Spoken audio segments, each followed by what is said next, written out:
next.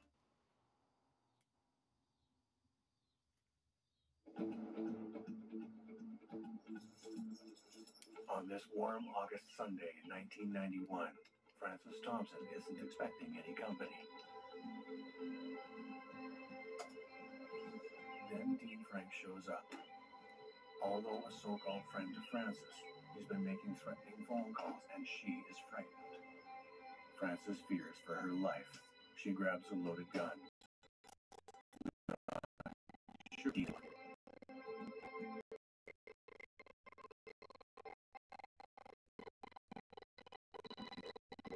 And he threatened her. It was something to the effect. And at that point, he charged it. The whole situation escalates from 0 to 100.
It's a population of about 500, a lot of nice people. Verdigris boasts a high Czech population, and as the kolache capital of the world, embraces its Czech origins by hosting a festival every June to celebrate the fruity kolache pastry. Located in Knox County, Verdigris is an agricultural-based economy, with 86% of the county's land used as farmland, and roughly 1,200 farms in the county. We have a lot of tourism because of the river and the state parks and the wildlife. A lot of out-of-state hunters come up here. We're one of the premier duck hunting areas in the nation.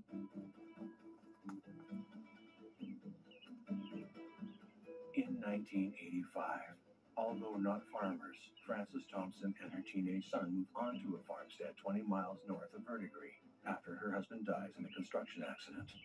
It's a chance for them to start over. She was the type of person that maybe wasn't what you would say, working a little bit.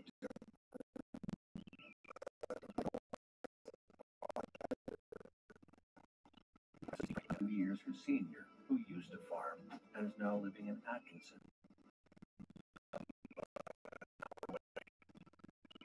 He was hardworking. He was a bohemian. He had farmed nearby until the farm crisis in the 80s. Like a lot of farmers, when the farm crisis hit, he had difficulties. Francis pays Dean to come by and do odd jobs around the farm, and on occasions where he works into the evening, he stays overnight in a spare bedroom upstairs. He and Francis develop a close friendship. Francis is an avid animal rights activist and an environmentalist. In the summer of 1987, she purchases a pig. She names it Arthur.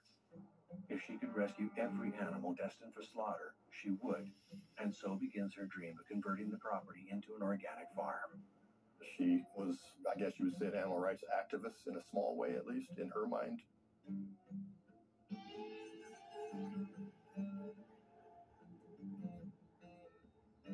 In the summer of 1988, Francis attends the university in Lincoln, Nebraska, studying environmental law.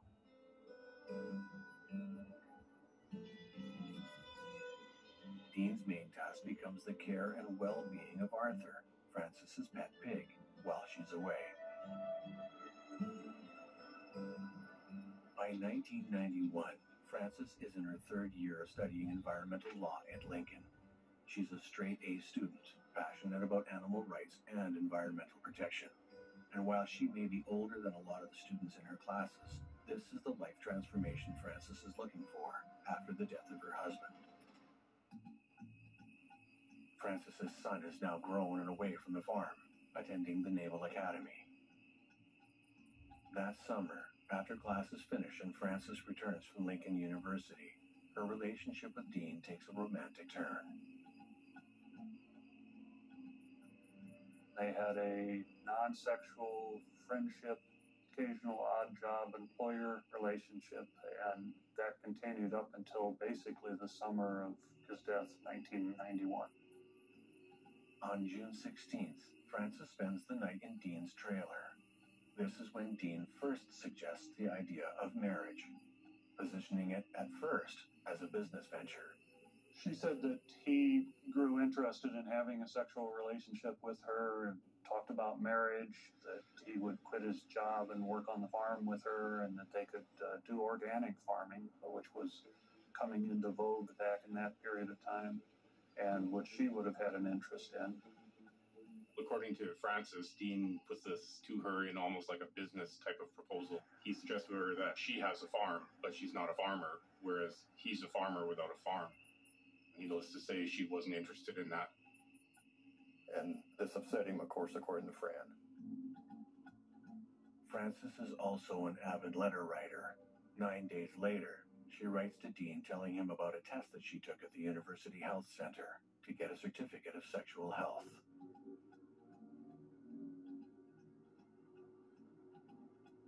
In another letter where she invites Dean to her son's graduation, she also writes, "I put way too much energy into agonizing over letting sex back into my life.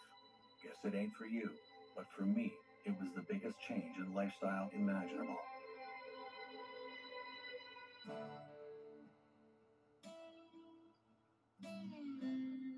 Though Frances downplays her romantic interest in Dean and says that she never took his proposal seriously, her actions and her letters suggest there is something romantic, or at least sexual, between her and Dean. She insisted that they would get tested by a doctor before there would be any sexual contact. On July 3rd, Dean visits Frances in Lincoln and stays with her at her duplex for 6 days.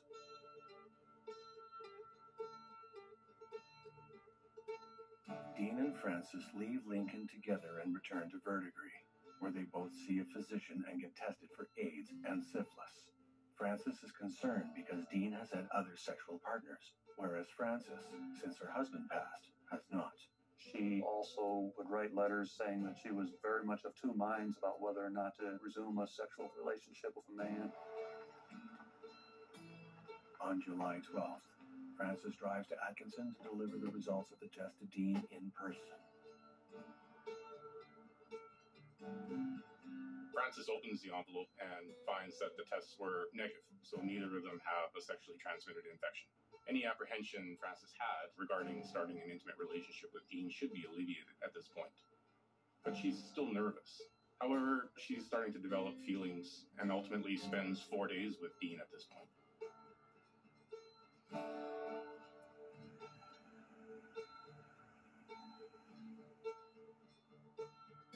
The next week, Frances returns to visit Dean.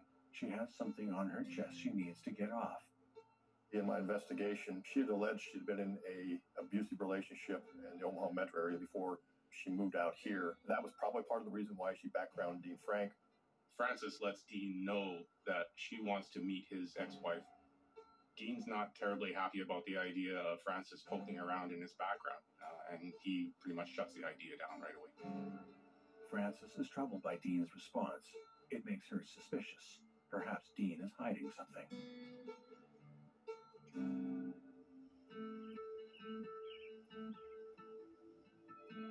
Soon after that visit, Dean calls Frances to divulge episodes from his past. He shares with her about his former lovers. His motive for doing this is not entirely clear. I think Dean felt bad about the way he reacted to the idea of meeting with the ex-wife, and this was a way for him to try to build trust. But I think Frances took it as a way of trying to make her jealous, perhaps in an attempt to make her more open to the idea of a sexual relationship a little sooner than she would have otherwise been.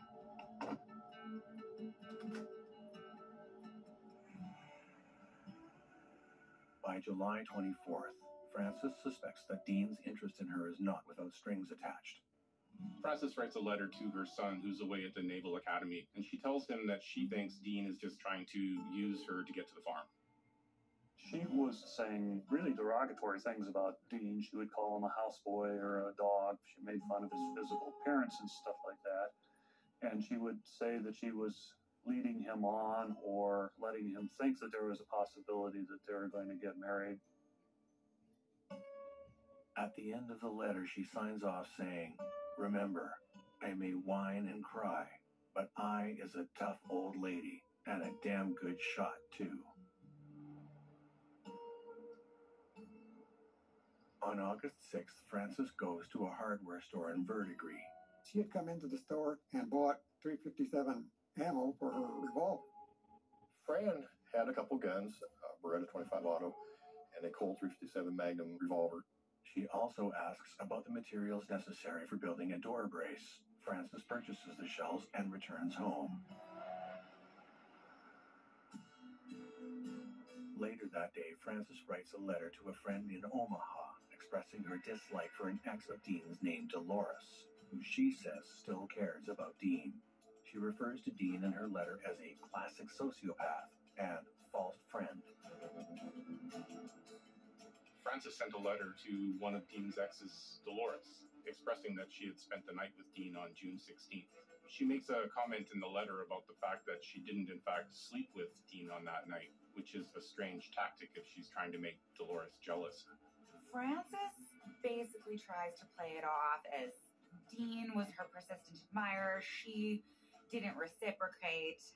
There are letters from Frances to Dean talking about bringing sex back into her life, talking about STI tests that she took. So these letters are certainly indicative that Frances was more than an uninterested party. These directly contradict her, and they are evidence that can be used in court. Tensions in the relationship between Frances Thompson and Dean Frank are building and are about to take a violent turn. At Consumer Cellular, we pride ourselves on giving you fast, reliable nationwide coverage at up to half the cost of the leading carriers. But don't worry, we've got more than that going for us. Like this beautiful store in Arizona, for example. It's the perfect place for me to tell you a little bit more about our phones and how they can become your phones. You name it, we probably got it. We have the top smartphones from all the major companies. If it's state-of-the-art cameras you want, we got them. If you want a smartphone with lots of bells and whistles but won't break the bank, we've got that too. We even have a flip phone, like the Iris Flip. We even have watches. I know what you're thinking. What if I don't have one of these amazing stores in my town yet? Can I get these phones sent to me? Yes, you can. Is it easy? Easy as pie. New customers save $50 when you sign up today. Call 800-918-5494. Find us in Target or visit consumercellular.com to switch today. She knows what she's talking about. Pick up the phone. This is an urgent notice about ovarian cancer. If you or a loved one were recently diagnosed with ovarian cancer after using Johnson & Johnson baby powder products, you may be entitled to a large cash settlement. Plaintiffs' attorneys claim Johnson & Johnson knew their products could cause ovarian cancer, but kept the product on the shelf until 2020. Call Legal Injury Advocates now to see if you qualify. Call 1-800-453-1133 or visit lia.legal. That's 1-800-453-1133. True quality. Authenticity. It does not fear the passing of time. It's worth the search. Peter Malone. If you're on the fence about getting your degree here at SNHU, you can do it. All it takes is one simple step that can change your life forever. Start your future today at snhu.edu. If you live in rural America and want better high-speed internet at home, say hello to the new HughesNet. Hi! Now you can do it all. Connect, stream, and play wherever you live. Now you can shop till you drop because your internet won't. Now I can video conference with confidence. Yes! The new HughesNet is Jupiter-powered with unlimited data and faster speeds than ever before. Now I can stream up anything I can dream up. That's right. And HughesNet Fusion plans combine satellite and wireless technologies for a faster, more responsive internet experience. Hal, there's no shame in my game. Oh, game on. This is satellite internet reinvented. Nice. Call now and get free professional installation and save $25 a month for 12 months. This changes everything. Yes, it does. Now it's your chance to get the new HughesNet. Call 1-800-617-7624. People who have allergies will have lots of problems. If someone's exposed to allergens, they can get rid of those immediately by washing out the nose. Navage works by pulling saline in one nostril, through the nose and out the other nostril, sucking out allergens, mucus, dust, and germs. Experience on-the-spot relief so you can breathe easier, sleep better, feel healthier. If you have seasonal allergies, Navage can help. Navage, brand new look, same great product. Located roughly 20 miles northwest of the small village of Yrdd, Nebraska, is a farm. The widowed Frances Thompson sees it as a chance for her and her son to start over. As part of turning her life around, Frances pursued her passion for environmentalism and animal rights. So she enrolled in the University of Nebraska, Lincoln. She was a very high-achieving student there. In the summer of 1991, after Frances finishes her third year studying environmental law, and while her son is away at the Naval Academy, a romance between her and longtime friend Dean Frank begins to blossom. But over the course of the summer, that romance turns sour.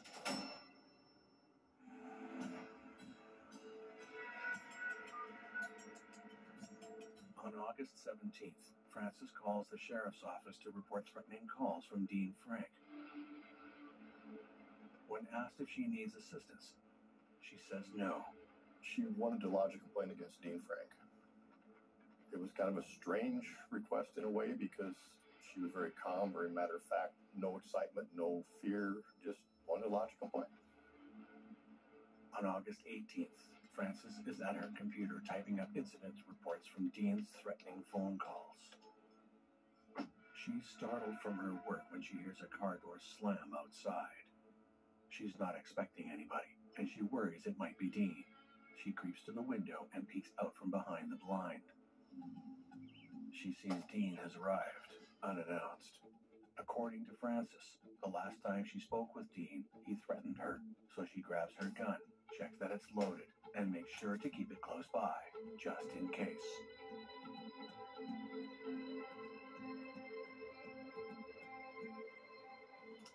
There's tension in the air as Dean makes his way to the kitchen to put away the groceries. Frances claims that she never asked him to come over, but now she's too afraid to ask him to leave. The whole situation escalates from 0 to 100 in the blink of an eye.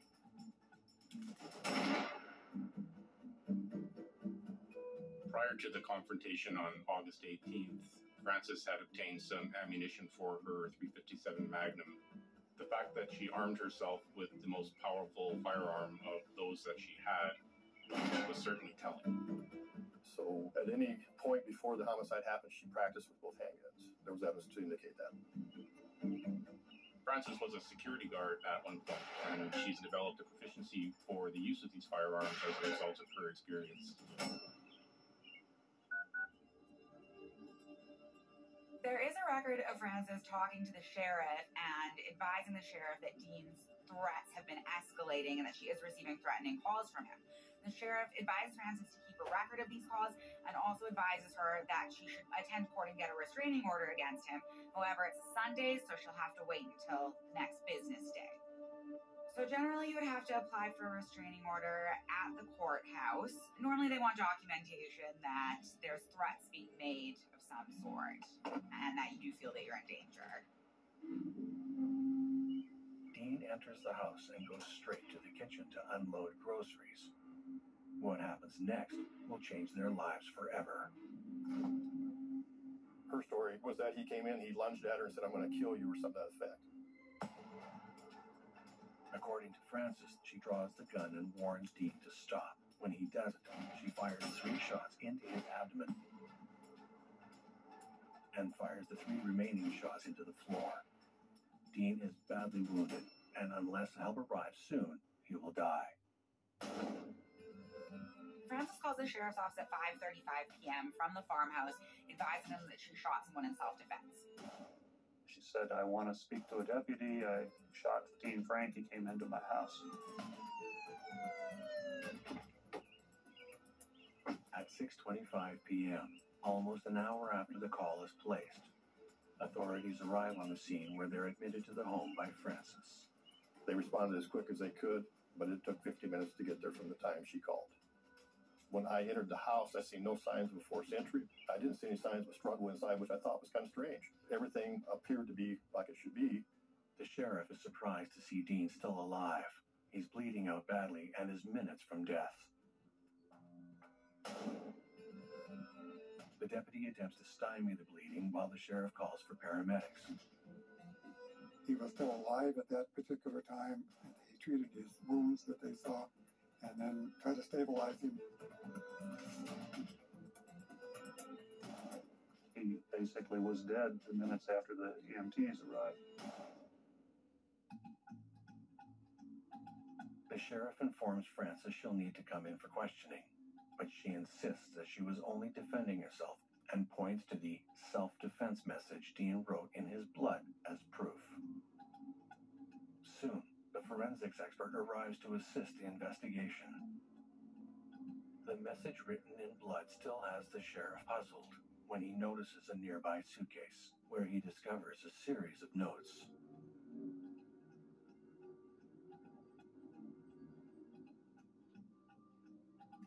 If investigators hope to get any answers, they'll have to question their only witness.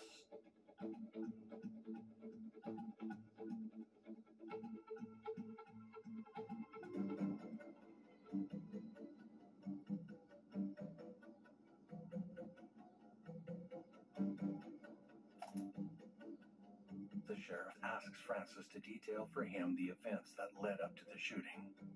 Frances recounts that on August 17th, she calls for the first time to report that she's receiving threatening phone calls from Dean. She tells him that very morning, she reports more threatening calls from Dean to the deputy, with instructions to get a restraining order the following day. She tells the sheriff she wasn't expecting Dean to show up that day, but she wasn't entirely surprised that he did. She expected a confrontation would occur at some point, and that's why she had her gun ready with her.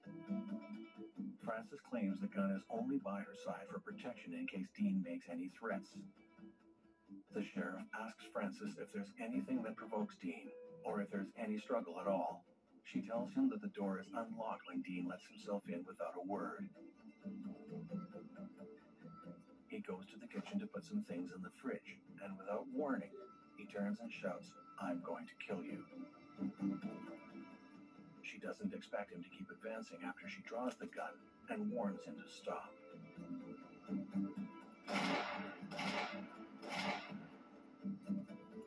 Frances claims that she can't actually remember Dean's exact wording, but she's pretty certain he issued a threat. She says this isn't the first time he's given her cause to fear for her life.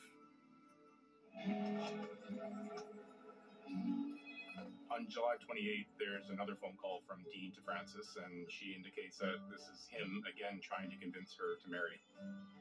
She turns down his offer like she did before, and this is basically when things get ugly. She says at this point he tells her that if I can't have you, then no one will. She interpreted that as a threat to kill her.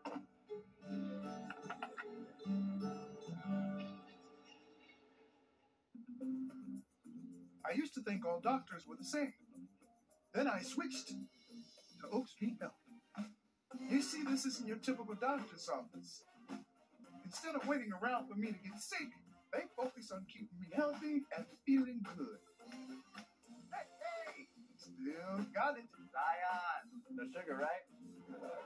And the best part, everyone at Oak Street Health is experienced with people my age. At Oak Street Health, we specialize in caring for older adults like you, with a focus on keeping you healthy. So don't wait. Call today. Zion, we're ready for you. Here people get to know me the old-fashioned way. By listening. This guy takes all the notes, so my doctor is all eyes on me, and I'm never rushed out.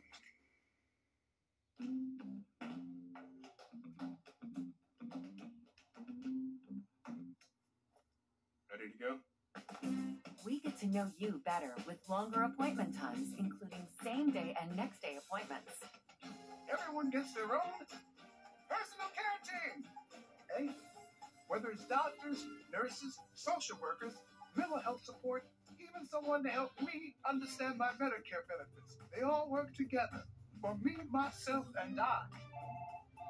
Not to mention a 24/7 patient support line. We customized a plan for him, and we can do the same for you. Getting the care you need has never been easier because our team members work together to handle all your healthcare needs. And you get all this with no extra cost. They even gather all your medical records and health history. So switching to their doctors is easy, and you can keep living your life your way. At Oak Street Health, we specialize in caring for older adults like you. Call 855-262-4837 to schedule a visit and see why we are the only primary care provider to carry the AARP name. Oak Street Health. With Chime, I can get paid when I want. I couldn't believe it. I can get up to $500 of my pay on my schedule. There's no interest, no credit checks, no mandatory fees. And that's why I Chime. Join me at Chime.com and get paid when you say. This is not a dryer sheet. Earthbreeze is a new type of laundry detergent that looks like this. It's also so easy to use. Dissolves quickly in any wash. And my personal favorite, no plastic jug. Learn more at earthbreeze.com. When surprise breakdowns happen, American Home Shield will be there to fix or replace parts of the systems and appliances you rely on every day. They help protect your time and money by connecting you with qualified pros and helping pay for covered repairs or replacements. AHS offers flexible and affordable plans for every home. Sign up today and get 50% off. Visit ahs.com or call 833-PLAN-AHS for this limited time offer. Coming up next on True Crime Network.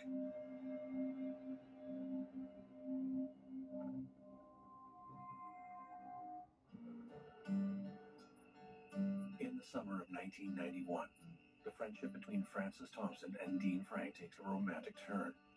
And on June 16th, Dean suggests the idea of marriage, positioning it at first as a business venture.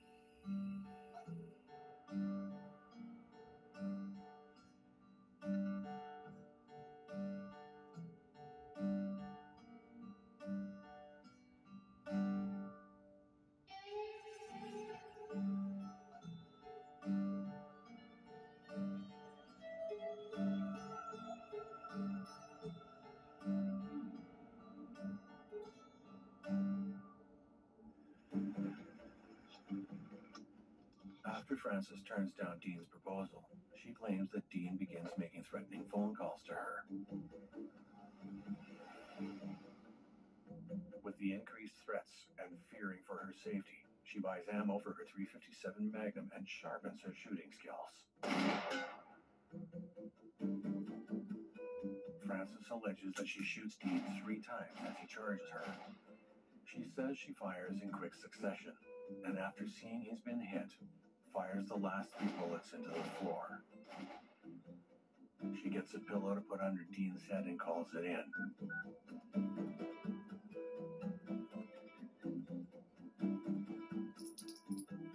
She reloads her gun and keeps an eye on Dean. Frances claims that after Dean was shot, that he was crawling along the floor, and blood splatter experts reveal that there was no indication of such an accusation.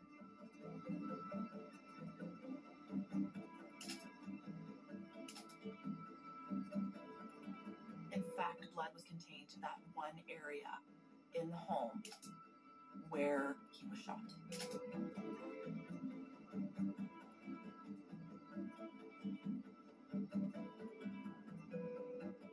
In addition to investigators obtaining Frances's gun, they also took her computer as evidence.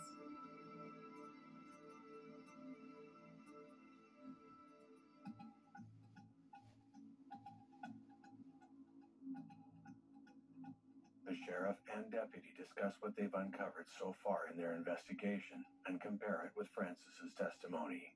The fact that Dean is found in her home after multiple alleged threatening phone calls helps her plea of self-defense. Yet there are no signs of forced entry, and according to Frances, no struggle. Just Dean's alleged threat and his motion towards her. Is it enough to warrant deadly force? The sheriff reviews the printout from Frances's computer that she was working on at the time Dean came to the house. It's the assault report that he instructed her to make. But the inconsistencies in her testimony when compared with the actual evidence are causing him to wonder if this is truly a case of self-defense, or whether this is premeditated and made to look like self-defense.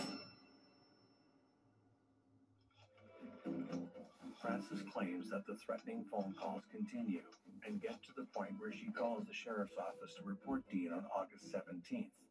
She's instructed to keep a record of all future phone calls from Dean. It was kind of abnormal almost because she wasn't excited, she wasn't scared. It was like she was making a record, is all she wanted to do. There are phone records of the calls between Dean and Frances. Some of them revealed calls were only 10 minutes long, while others were as long as 2 hours. What is discussed on these calls is impossible to know for sure, but according to Frances, Dean was insistent on marrying her and wouldn't drop it, becoming more unhinged and more threatening each time she refused him. Investigators review the evidence in conjunction with Frances's testimony. Her account of him is a person obsessed with her and frustrated that he can't have her. Well, they do only have Frances's version of events to go on, but she has records of all the dates and times of these alleged threats, so that can help her case.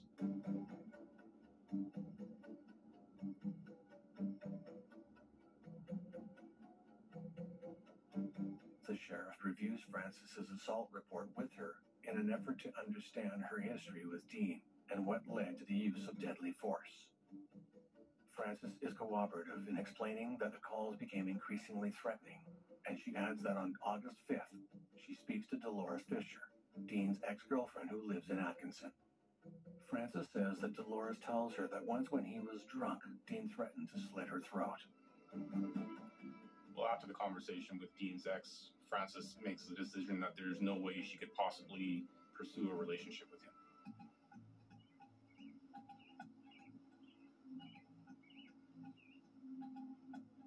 A few days after her call with Dean's ex, Frances finds Dean on the property fixing Arthur the pig's irrigation pipe.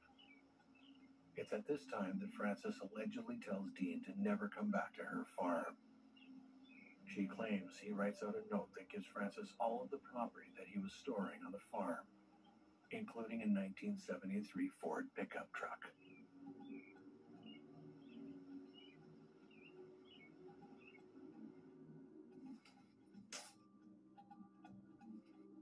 The document and the title are found in Frances's kitchen following Dean's death.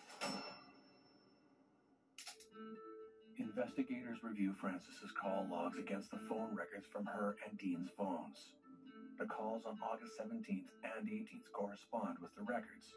The deputy also recalls Frances inquiring on how to get a restraining order, calling Dean a dangerous psycho and saying how scared she was of him. Well, Dean didn't really have any assets. Anything he had on the farm, he allegedly gave to Frances. So investigators aren't seeing any motive for Dean to kill Frances at this point.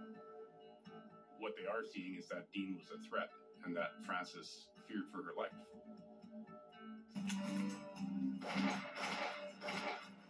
Frank dies from his wounds, and Frances claims it was self-defense. But the autopsy report is about to reveal to investigators a very different story from the one Frances has been telling. The autopsy, to me, was interesting because there was one entrance wound from the front going out the back, and there were two entrance wounds in the back of the body, which he'd have been turned away from her. One did not exit, was lodged actually in his hip. The other totally blew his liver apart, exited the front of his body, and hit his right elbow. The pathologist at the time had remarked, you could have shot this guy right outside the emergency room door and took him in the emergency room. He would not have survived 5 to 7 minutes. The damage and the blood loss, there's no way this guy lived more than 5 to 7 minutes. I said, Doc, it took 50 minutes from the time we got that call to the time the deputies got to the scene and went in the house, he was still alive. And the doctor said, that's impossible. There's no way this guy was alive 50 minutes after being shot. Well, investigators put together a timeline of the events. And according to the sheriff's log, they received a call about the shooting at 5:35 p.m. Police arrived about 6:25 p.m. By 6:30, they determined that he had no pulse or other vital signs. And at 7 p.m., he was pronounced dead after CPR proved unsuccessful.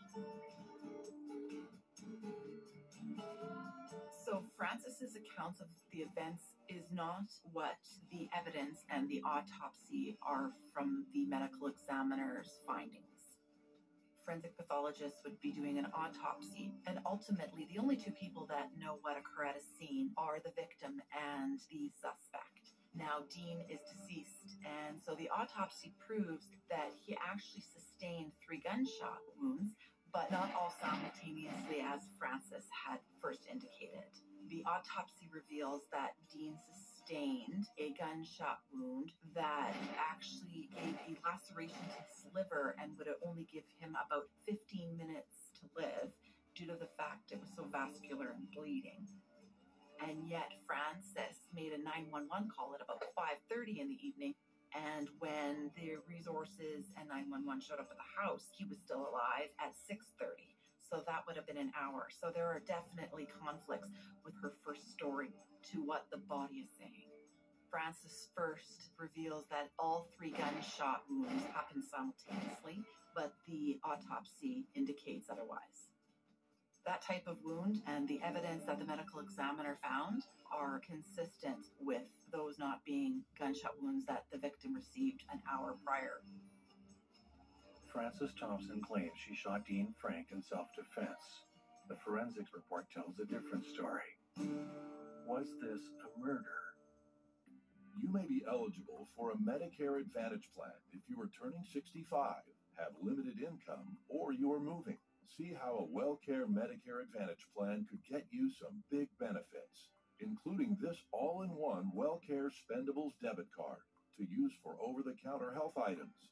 Find out how easy it is to get all of your original Medicare coverage plus extra benefits. You could have medical coverage, coverage for prescription drugs, dental, vision, and hearing, and the WellCare Spendables debit card to make getting the coverage you need more convenient. The WellCare Spendables debit card can be used for over-the-counter health items. And here's more good news. You can get a WellCare Medicare Advantage plan with a $0 or low monthly plan premium. How can WellCare offer all of those benefits for a $0 or low monthly plan premium? It's simple. Medicare Advantage and Medicare Part D prescription drug coverage are important parts of Medicare. WellCare has a contract with Medicare to offer and provide these important options to you. Call right now to get your free copy of the WellCare All-in-One Guide. Call 844-975-0005 now. There is absolutely no obligation for requesting this free information. WellCare offers benefits that go beyond the basics, and we make them easy to use so you can support your best health.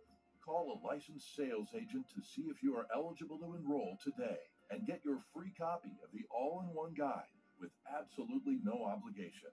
Your free guide will provide information to make a smart choice for your healthcare coverage. Just call 844-975-0005. Remember, there's no obligation for requesting this free information, so call 844-975-0005. Call today. At Drive Time, you can do a lot right on your phone, like get approved, then start shopping thousands of cars with real terms, all with no hit to your credit in as little as 30 seconds. But this is a 15-second ad. It sure is. Go to drivetime.com and do a lot in not a lot of time. I've been driving a truck all my life. A bear ran across the front of my truck, and I had to avoid him instead of hitting him. I got a good settlement for it and everything, and Dad helped me to go out and acquire gold and silver. I got the brochure from U.S. Money Reserve, and that's when I decided I can make more money with this than I could have leaving it in the bank. Because if I put 20 grand of paper in there and I had 20 grand of gold, paper ain't gonna make me any money. I just buy it because it's my insurance policy. If you'd like to learn more about why physical gold should be an important part of your portfolio, pick up the phone and call to receive the complete guide to buying gold, which will provide you with important, never-seen-before facts you should know about making gold purchases. U.S. Money Reserve is one of the most dependable gold distributors in America. On August 18th, 1991, Frances Thompson shoots Dean Frank. She claims self-defense, but the forensics report contradicts her claim.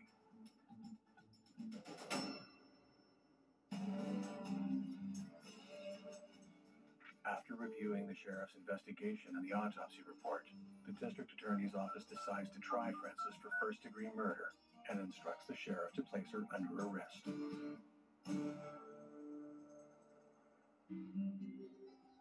The community is shocked to find out that animal-loving environmentalist Frances Thompson is being charged with first-degree murder. Her defense team is hopeful that they can use her history and standing in the community to paint a sympathetic view.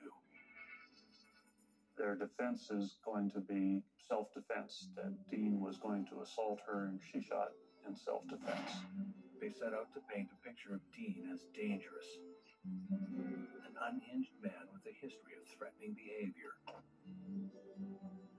They enter into evidence letters Frances writes describing her fear of Dean and his increasingly threatening phone calls. They attempt to dissuade the jury of any notion that Frances is jealous and wants to keep Dean. In a letter where Frances alludes to being jealous and in love with Dean, the defense claims that Frances only means that she loves him as a friend.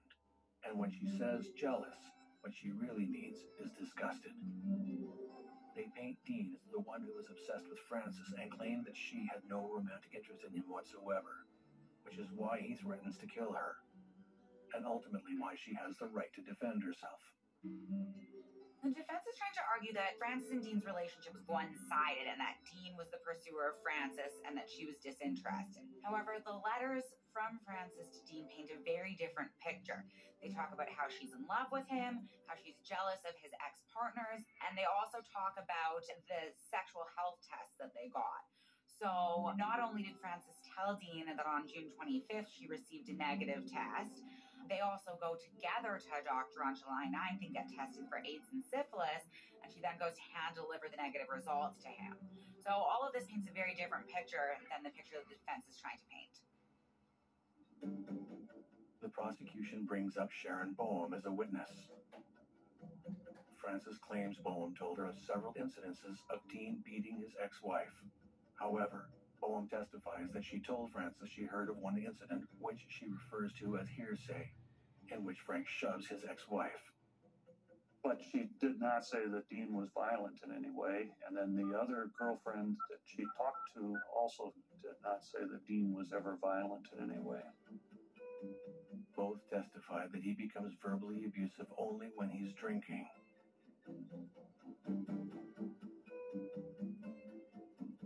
The medical examiner explains to the jury that at the time of the autopsy, Dean's blood alcohol content is 0.000. So that indicates that he had not consumed any alcohol prior to his alleged altercation with Frances. The expert witness further reveals that Dean is only shot once in the front. The other two entry wounds are in his back while he's lying face down. She further explains that the fatal gunshot could not have been at 5:35 when Frances reports the shooting, as there is no way Dean could have survived that long. The fatal gunshot occurs sometime after Dean is initially shot and on the floor. The forensics expert points out the absurdity of Frances' statement that Dean willingly wrote self-defense in his own blood. Lastly, the prosecution demonstrates that this is not a self-defense case, but that this murder was in fact premeditated.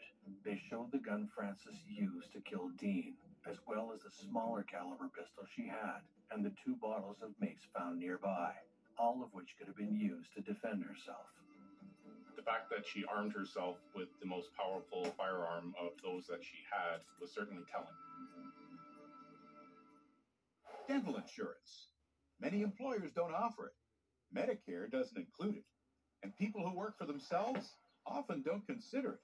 But with Humana, you can still have it, starting at just $18 a month. That's about 60 cents a day.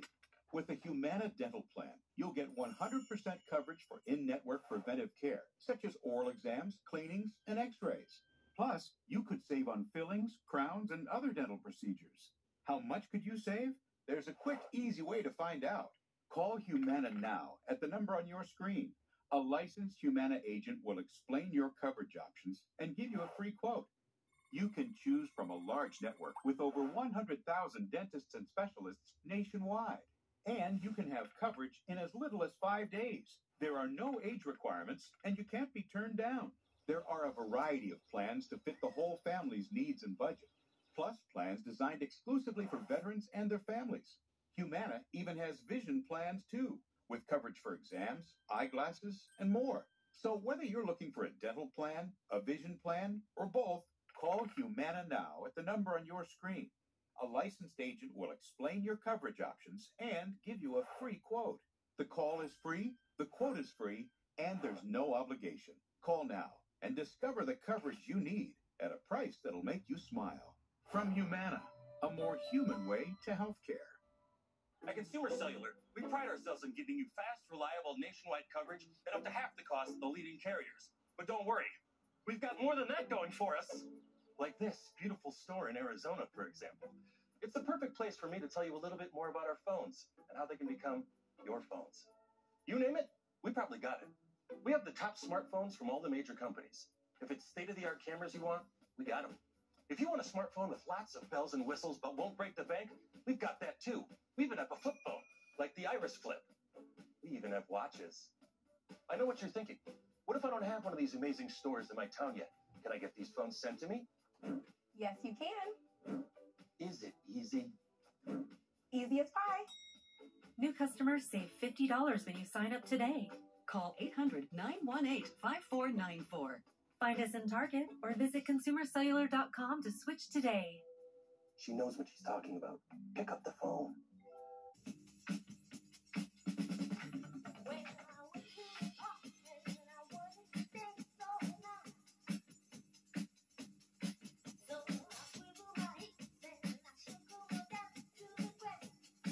Meet yrdd, a revolutionary laundry detergent that magically dissolves in any wash.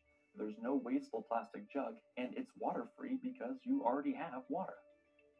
The future of laundry detergent has arrived. Learn more at yrdd.com. Real cases. She'd been murdered. Chilling details. The whole world started to glow. And the science that cracks them wide open. Let's cement our case. Uncover the truth with Forensic Files. Weekdays from 7 to 10 a.m. and Sundays at 1. Only on True Crime Network. Based on the evidence, the prosecution describes a very different version of the events on the day Dean Frank was killed. They tell the jury that Dean arrives at Francis's farmhouse, is let in by Francis, who then watches and waits while Dean puts groceries in the fridge.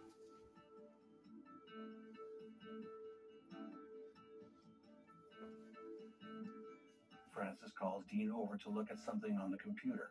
Dean turns to face her and takes a few steps forward when Francis pulls the gun and shoots him.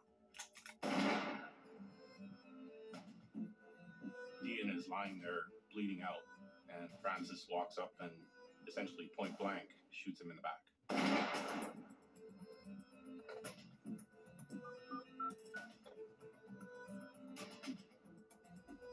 She had called in and said that she had shot him, and he's not dying. It's not like TV. You don't just shoot somebody and they die. It takes a while. Written in blood on the floor next to Dean where he's laying, self-defense, and his blood printed on the floor.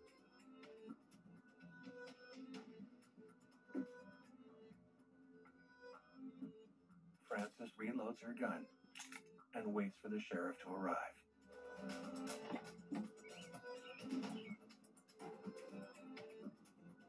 All I can make out at the time was the word self was wrote in blood on the floor, and there was some hand scribbled type messages on paper, something to the effect of self-defense, or it was very poorly spelled, hard to read, but something to the effect of self-defense, I love you, friend, things like that. Who wrote these notes? We may never know. I did observe some blood on his right fingertip, I think on maybe 2 fingers. So did he write him himself? Did he get help write him? Did he write him under duress, being told to, or else more bad things are going to happen? Most likely the last is what happened. You've been shot, you're laying there, somebody tells you write something, you're probably going to write it. From the time Fran Thompson called the sheriff's office until the deputies arrived, it was approximately 50 minutes before they went in the front door. The fatal shot that came in the back, blew apart his liver, exited up front, was shot 5 to 7 minutes prior to the deputies going in the door. What it tells me is he wasn't shot with that fatal shot prior to her making a phone call like she said. The prosecution shows jurors that with a gun as powerful as the Magnum, there's an immense amount of recoil, meaning Frances doesn't just fire off all 6 shots in quick succession like she claims. The shots are spaced, allowing time to aim between each round. Prosecution, in their closing argument, tries to point the jury to Frances's post-defense conduct or lack of conduct, and that Frances is trained in Red Cross first aid. However, she didn't do anything to try to save Dean's life. What can actually be drawn from this may not be that meaningful. There could be a lot of reasons why Frances didn't try to save him. She could have been in shock, for example. However, the prosecution is asking the jury to use this to infer her guilt. The jury goes away to deliberate Frances's fate. Jury members must decide if Frances Thompson is guilty of first-degree murder. Frances is an animal lover, an environmentalist, a straight-A student, a loving mother, and at one point, a friend of the victim. There isn't a strong motive for why she would have premeditated to kill Dean Frank, but the jurors must review the evidence, and the evidence shows that she bought high-caliber rounds for a powerful revolver. She target practiced with both of her guns. She left the door unlocked even though she claims to be afraid of Dean, and there are no signs of attack or struggle, hence no motivator for her to shoot him. Frances is trying to argue that she shot Dean in self-defense, and also trying to say that he then wrote self-defense in his own blood. The jurors certainly don't buy that, and they're also concerned because Dean was shot twice in the back when he was already down, at which point she wouldn't have really been in fear of him.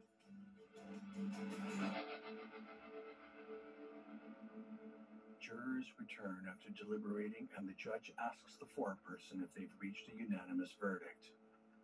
Frances looks on nervously, her fate hanging in the balance. The foreperson rises and informs the judge that they have reached a verdict.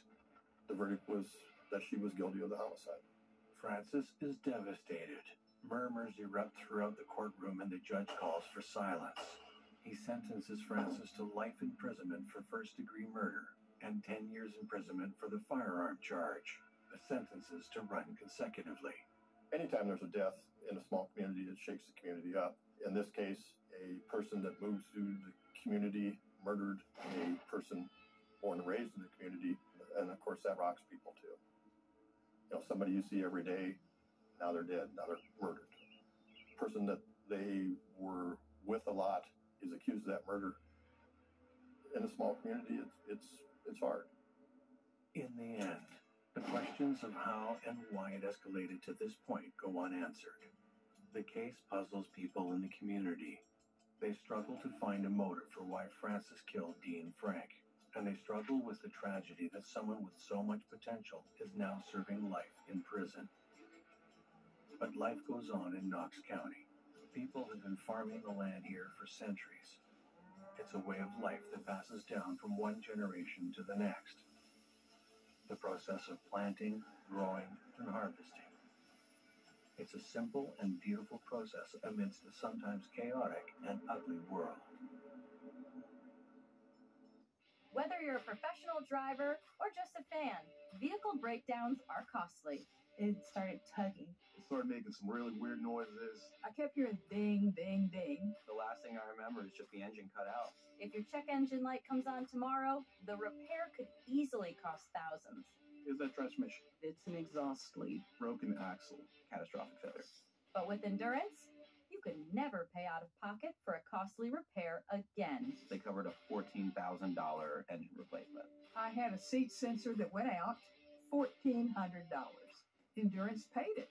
You got a brand new transmission, and we never seen the repair bill. Use any certified mechanic you want.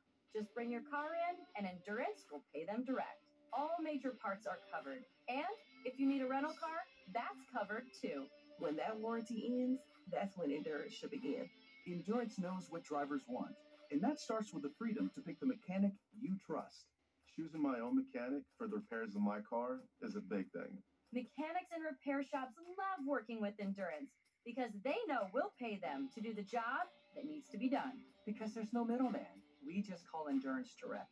Engine, timing belt, water pump, fuel pump, alternator, drive axle, transmission, anti-lock brakes, AC compressor, backup camera, safety sensors, control arms, ball joints, and much, much more. If it can break, with Endurance, you're covered. Call right now to get $300 off any plan. That's right, if you call right now, you can get $300 off any plan. This is a limited time offer, so call now. 1-833-496-5441 for a free quote. That's 1-833-496-5441. For Sean and Latress, choosing an auto protection plan wasn't an easy decision. He researches everything. He Googles the company. He looks to see how long they've been in business. He definitely reads the reviews. From the first call he made to Endurance, Sean felt something different. They were polite, direct, they answered all my questions. I decided to go with it. Soon after the switch, Sean put Endurance to the test.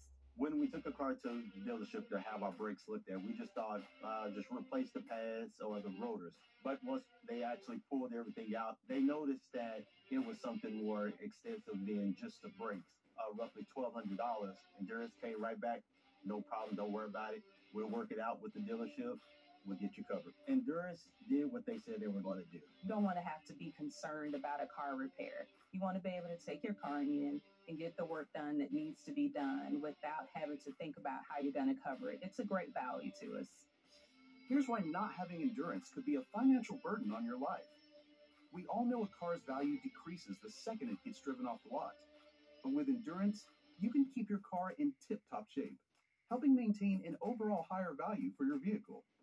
With Endurance, your car repair costs go way down, while your car's life expectancy goes way up, allowing you to drive more and pay less.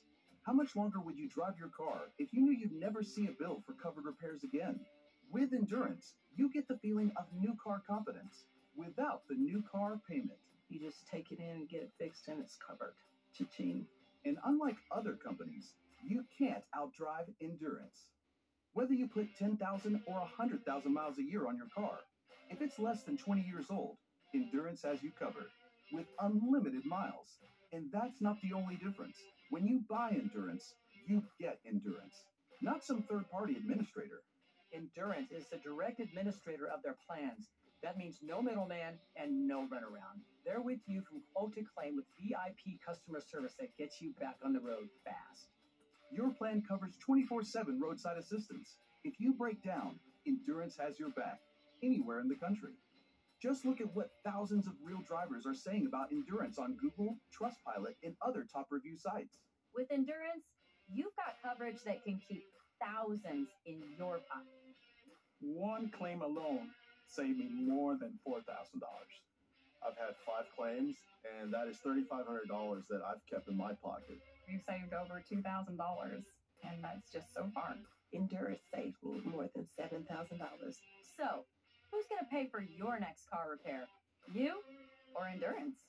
Call right now to get $300 off any plan, plus a full year of our top-tier elite benefits, a $2,000 value free. And all Endurance plans come with a 30-day money-back guarantee. But you have to act now. Call 1-833-496-5441 for a free quote.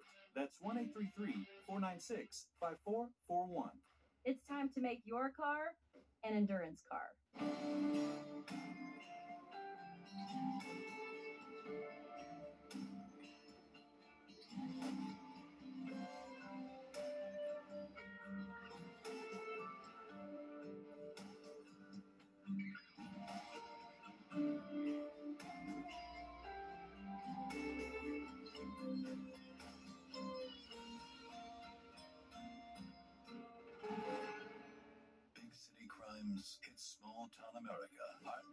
Homicide next.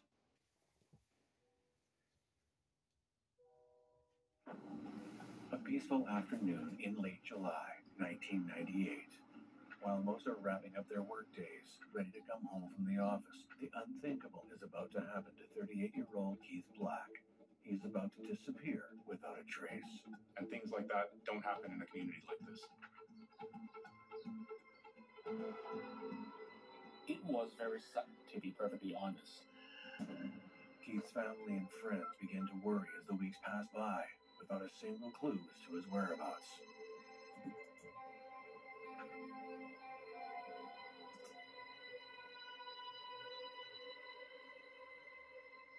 But as investigators ramp up their search, they uncover a web of lies and deceit that goes deeper than anyone can imagine.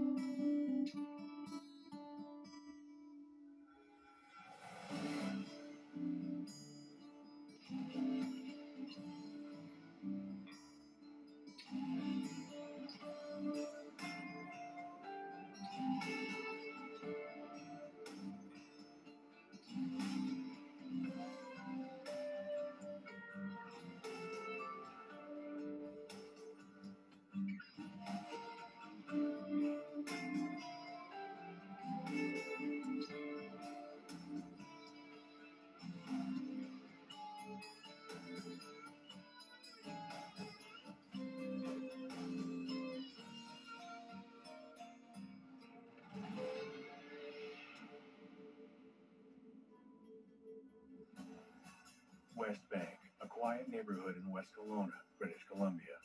A gorgeous mountainside town nestled in the Okanagan Valley with a population of around 10,000. Kelowna is a lake town. I feel like a lot of people in BC knew what was going on in the Okanagan. Some people in Alberta kind of knew what was going on. It was sort of the playground for two provinces, really. 38-year-old Keith Black settles in the idyllic community of West Bank after spending several years away studying Taekwondo. He becomes known around town for his training halls, or dojangs, where he shares his love and knowledge of Taekwondo with the community.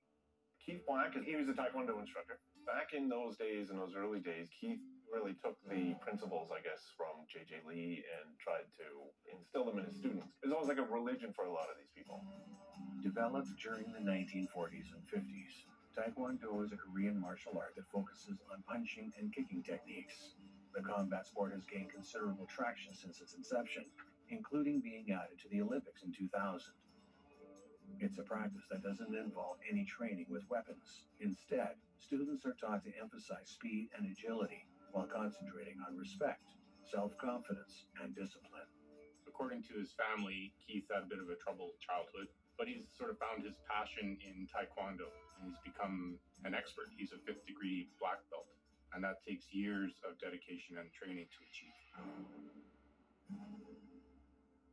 At that time, I believe he was one of the originators. He trained in Calgary with J.J. Lee, who was one of the first people to bring Taekwondo overseas. He was amazing at it. Everybody says that.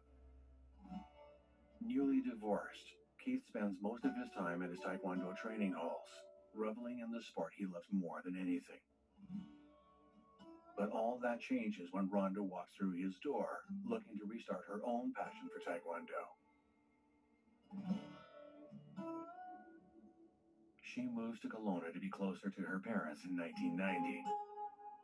But the draw of her chosen martial art is too much to resist.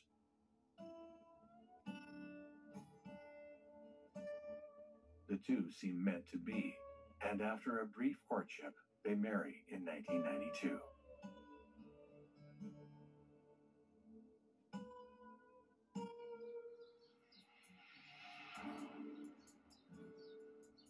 Rhonda divorced her first husband and moved to West Bank in search of a fresh start.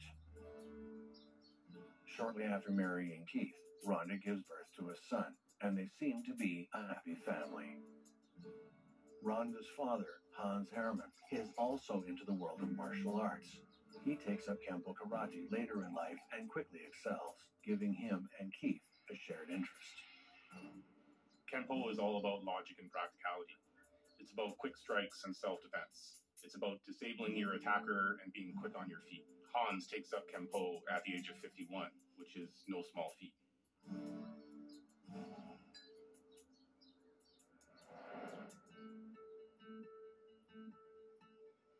The weeks leading up to Keith Black's disappearance are nothing out of the ordinary. He goes to his job at a local trucking plant, where he works during the day to support his gyms. It's a necessary sacrifice he's willing to make, even if it leaves him with hardly any free time. He spends his nights where he feels most at home, teaching enthusiastic students at his dojangs alongside Rhonda. After, Keith takes her under his tutelage. When starting Taekwondo, the first ranking is a white belt, which indicates that you're a junior in the sport. It does go all the way up to a black belt, of which there are 9 degrees. And if you're a 3rd degree black belt, that would allow you to be a senior instructor. To become a 3rd degree black belt, that takes about 3 years of constant study and practice. Through Keith's training, Rhonda becomes a 3rd degree black belt and an instructor at the dojang. She always been very kind to me. So my impression of her, I felt that because of my culture, that I see my instructor as a bit of a father figure. The instructor's wife will naturally becomes a little bit of a mother figure. Maybe it's that traditions kind of ingrained into me, and I always treat both of them with that level of respect. She was very well accomplished in her own right. A lot of people who said, you know, when Rhonda was at her peak, she probably could have taken a lot of men of her own weight and size.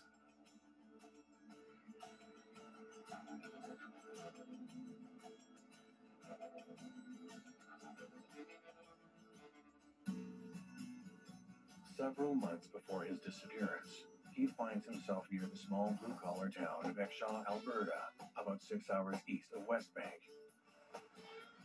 There, he visits an old friend from the Taekwondo circuit, Howard Stedman.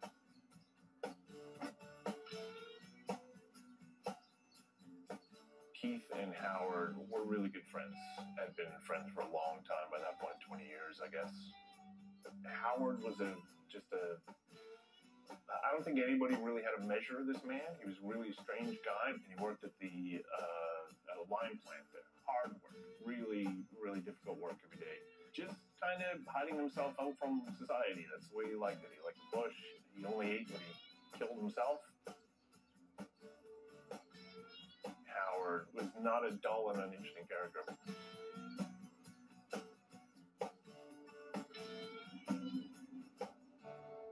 Both avid hunters, the two friends often go out into the woods for sport, even when it's not hunting season, which is a criminal offense in the province of Alberta. One can be fined up to $50,000 or imprisoned for up to 6 months if caught. Rhonda didn't know Howard very well. All she knew about Howard was the stories that Keith would tell her. But I mean, we're talking about a guy who has a big butcher's block in his house, and it's where he cuts up his game and where he prepares his meal, right?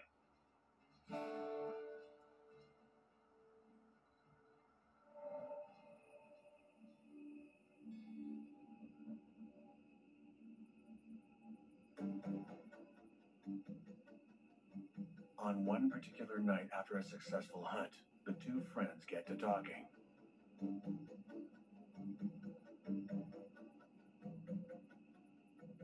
As the conversation wears on, Howard senses something is amiss with his friend. After some coaxing, Keith confides that he and Rhonda are having issues, but doesn't divulge any more than that. And Howard doesn't pry. He knows when to push matters or when to leave them be. Neither man is aware that this will be the last time Howard sees Keith alive. July 20th, 1998 begins like every other day. Keith goes to his day job at the plant, dreaming of the moment he's free to run back to his dojangs. But an old shoulder injury flares up, affecting his productivity. Management notices and sends Keith home around 3:30 in the afternoon.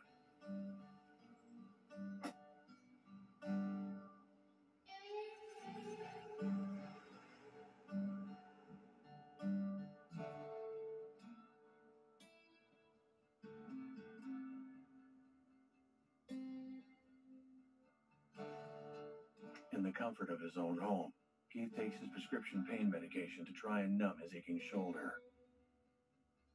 He follows it with a sleeping pill in hopes of getting some rest before teaching his evening classes.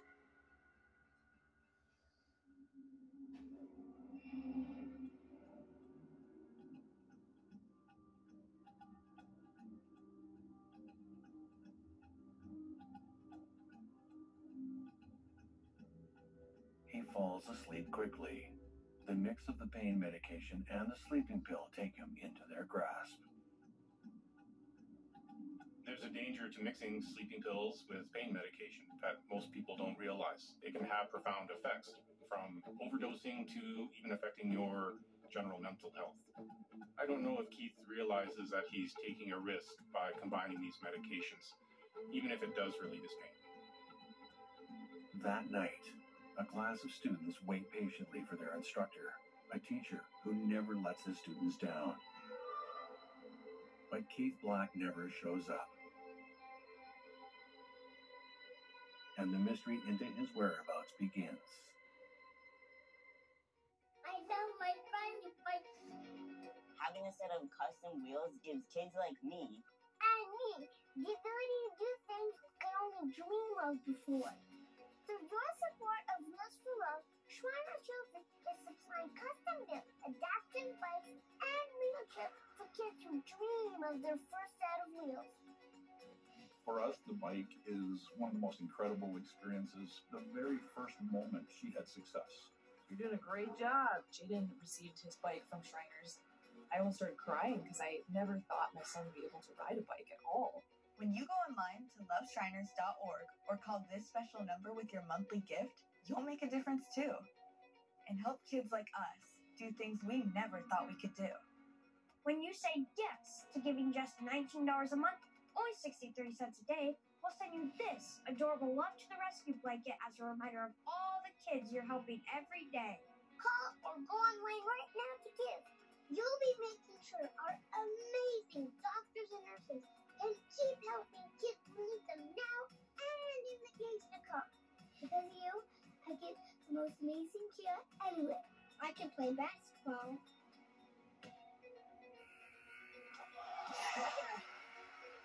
I can play soccer because of your support. Thank you. Your support changes our lives.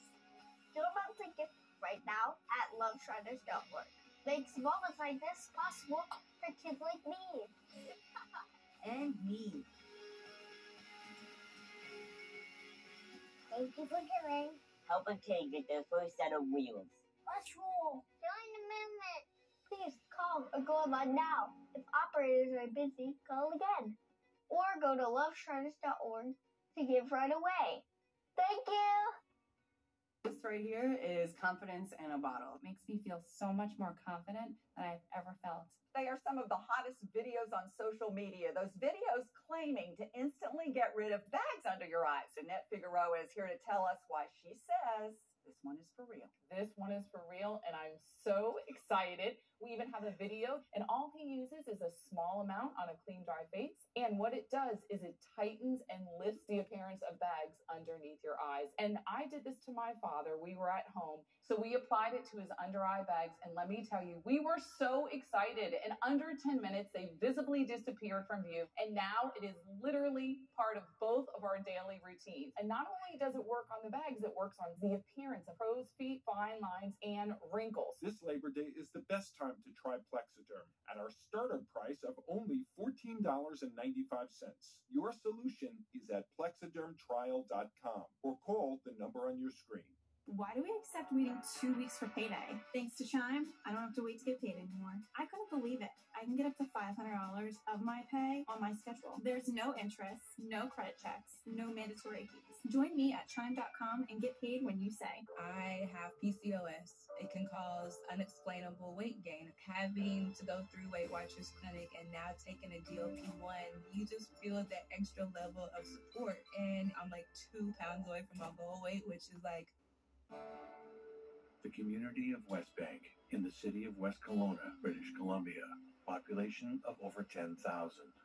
Tucked away in the Okanagan Valley, visitors and residents alike are only minutes away from endless hiking and ziplining opportunities in the summer and skiing through the fresh snow of the nearby mountains in the winter. On the night of July 20th, 1998, a class of Taekwondo students await their teacher, Keith Black. They wait for hours, but he never shows. This is completely out of character for Keith to miss a class. His reputation in Taekwondo, his dojangs, his students, they're essentially his life. The following day, on July 21st, Keith's manager from his day job calls the Black residence after Keith fails to show. No one answers. Family and friends continue to call that no one can reach Keith or Rhonda. This is when people start to worry that something has happened. It was very sudden, to be perfectly honest. One of the assistant instructor came to me and it's like, hey, Andy, can I have a chat with you? Yes, sir. Mr. Black was gone, disappeared. So he just left.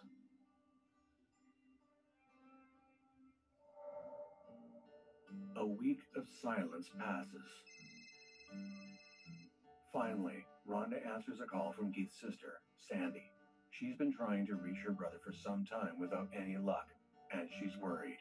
Rhonda brushes off her concerns and tells Sandy that she hasn't seen Keith either. She believes he may have gone hunting, but she isn't sure.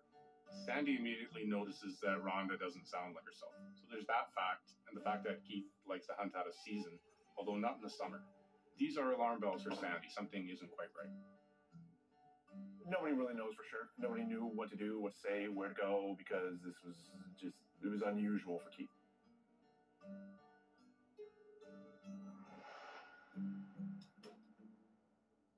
Growing more concerned with every passing day, Sandy questions why Rhonda hasn't reported Keith as missing yet. Rhonda claims that because it's not legally hunting season, she doesn't want to call it in. She doesn't want Keith to get into trouble. As she speaks, the weight of her words hit her. Rhonda breaks down. She admits that her and Keith are having problems, financial and marital. Enrollment is down at his dojangs, and they no longer sleep in the same bed. Keith has spent his whole life building up his reputation in the Taekwondo community and teaching hundreds of students.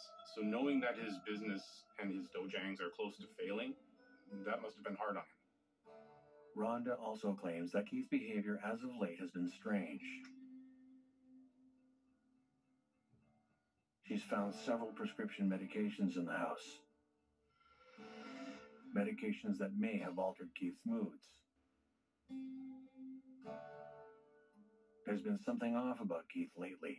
She thinks he's depressed.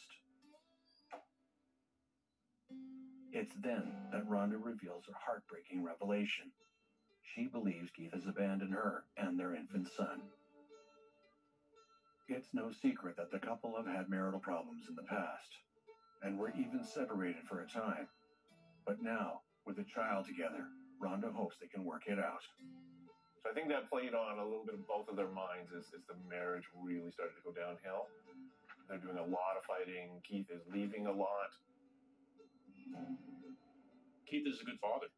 He loves his son. So to imagine him just abandoning his son, that's difficult to believe. Depression, however, has profound effects on people, and you never know what's going to happen.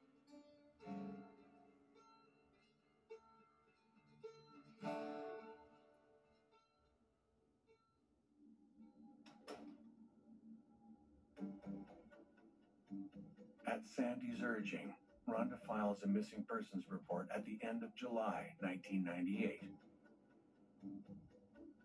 Nearly 2 weeks after Keith's last appearance.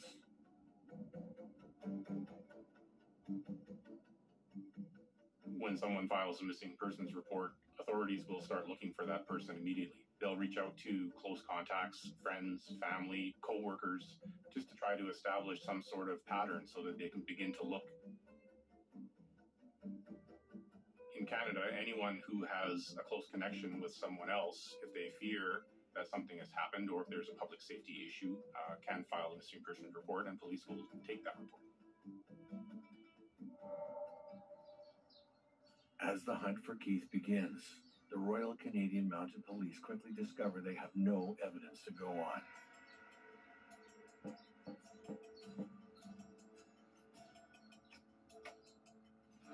There are no sightings of Keith, no note left behind, no indication of where he could be. And despite Rhonda's claim of Keith's depression, they have no reason to believe he's in any danger. There wasn't much talk. Maybe Mr. Black just left the relationship and going off to somewhere, have a clean slate, new start. In my mind, that makes sense. How I understand this culture in Canada, it's not unusual that people would do that. Could Keith have left of his own volition? Did he long to escape his crumbling marriage, his failing business, and his unsatisfactory work life?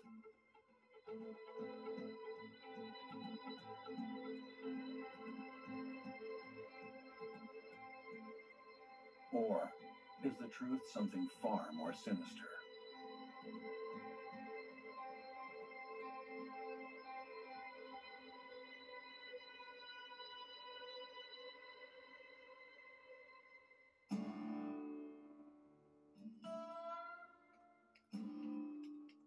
Keith's life has been a downward spiral in the months leading up to his disappearance.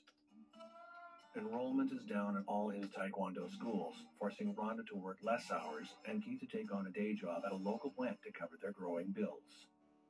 It's not as simple as just walking away like last time. Now they have a house together, they have a baby. Neither one of them were the type to just walk away from that sort of thing.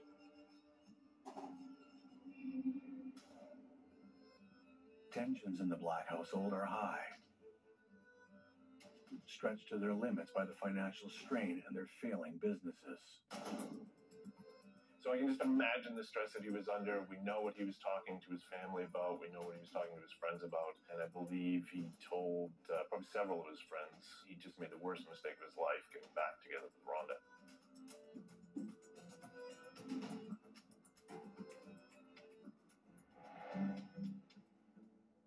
This added stress does nothing to help their relationship.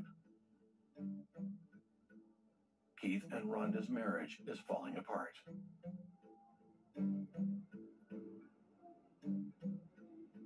To top it off, it's reported Keith starts mixing medication to help pain from an old injury.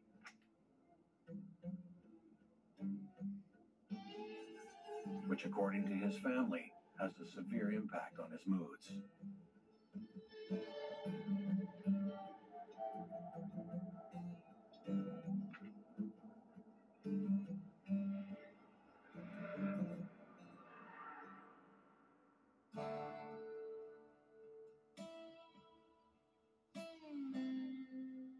Rhonda tells the RCMP that Keith has not been himself lately. He's been short-tempered and forgetful. She claims it took her several weeks to report him as missing because of his erratic behavior. She wanted to give him time to come home without alerting anyone else to his struggles. Rhonda didn't want anyone to know that Keith may have been suicidal. Hans, Rhonda's father, substantiates her statement, telling officers that he and Keith golfed the day before his disappearance, and that Keith complained about having to go back to work the following day. Sandy agrees that there were subtle changes in Keith in the months leading up to his disappearance.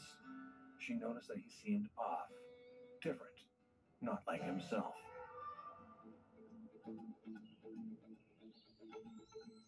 Because of the change in Keith's demeanor, many close to him believe he may have wandered into the woods and died by suicide. Officers follow all the procedures with respect to the missing persons report, but there's really nothing to go on at this point. So Keith either doesn't want to be found or something tragic has happened. And something worse does happen. The case goes cold.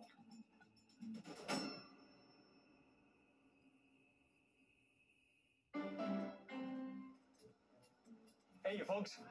Matt McCoy here to talk about the AARP auto insurance program from the Hartford and why people love it so much.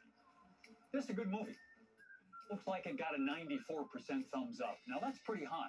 Even that's less than the 96% of customers 50 and over who recommend the Hartford. In fact, 4 out of 5 AARP members who switched to the Hartford from companies like Allstate, State Farm, and Geico got a lower rate. And many of them saved hundreds on their auto insurance. Not an AARP member? Hey, not to worry. The Hartford can help you join in minutes. To start saving on your insurance today, get your free quote by calling the Hartford at 1-800-684-6093 or visit trusthartford.com. I hear this place is great. 90% of diners recommend it. That doesn't beat the 96% of customers who recommend the Hartford. You just can't beat benefits like disappearing deductible. Plus, they offer new car replacement. New car replacement? Yep, if your new car is totaled, the Hartford will pay the full replacement cost. The camera on this phone is amazing. It's only a 93% satisfaction rating, though. Still less than the Hartford. You know what else? You could save even more if you bundle home and auto. For the savings, benefits, and best-in-class claims experience you deserve, make the switch today. Join the millions of drivers 50 and over who switch to the AARP auto insurance program from the Hartford and get the savings you want and the award-winning claims experience you deserve. To get your free, no-obligation quote and see how much you could save, call the Hartford at 1-800-684-6093 or visit trusthartford.com. The Bucks got your back.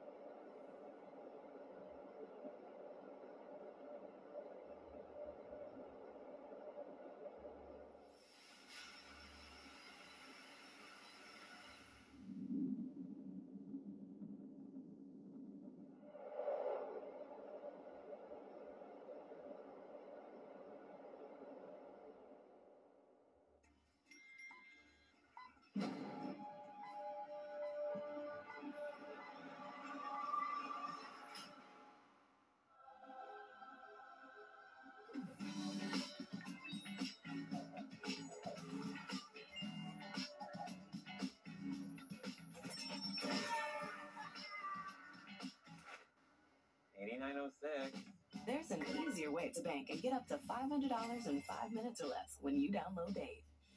Coming up next on True Crime Network.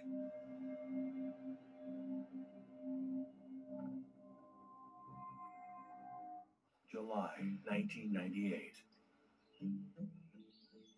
Taekwondo instructor Keith Black has been missing for several weeks before his wife, Rhonda, reports him missing.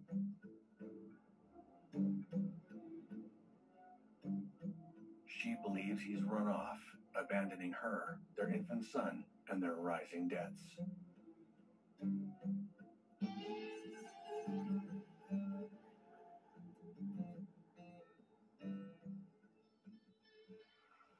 Years pass, and as they do, family and friends begin to slowly accept that Keith is never coming back. Rhonda sells their quaint home in West Bank and moves into a condominium in Rutland, on the opposite side of Okanagan Lake.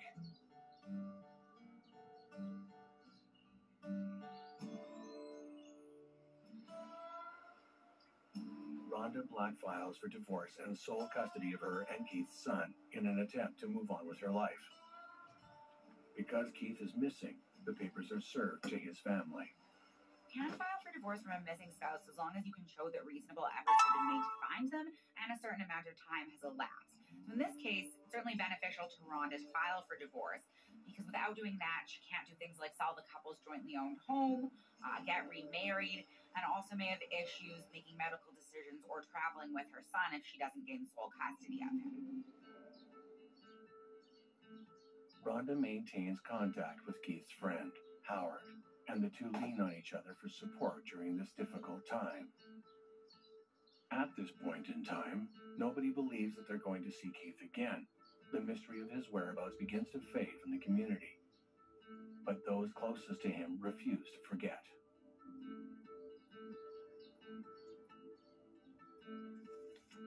In April 2000, the RCMP dive team explores a pond near Kelowna in connection with Keith's disappearance. The search makes the local paper, which Rhonda sees. It catches her off guard. She's unaware of the effort.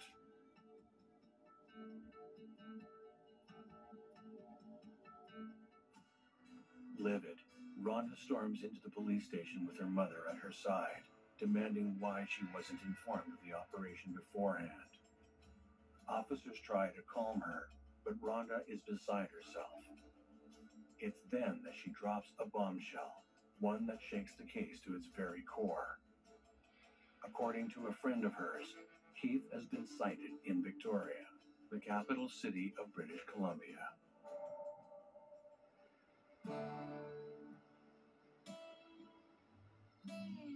It's been more than 2 years since Keith Black is last seen.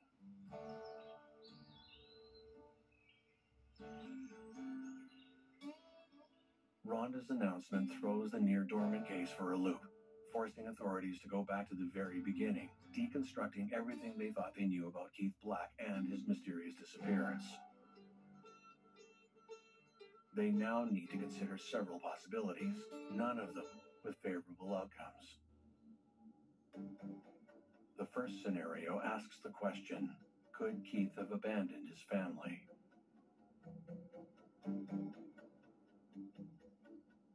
Keith and Rhonda don't sleep in the same bed anymore. Keith sleeps in the basement, which is unfinished. It's on a mattress, and it's where he works out.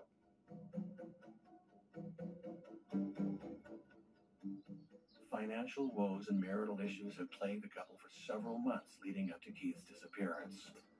Keith and Rhonda are constantly at each other's throats. With Keith under constant stress and pressure, did he one day decide to leave it all behind and start a new life somewhere else? Or is it possible that those same issues drove him to end his own life?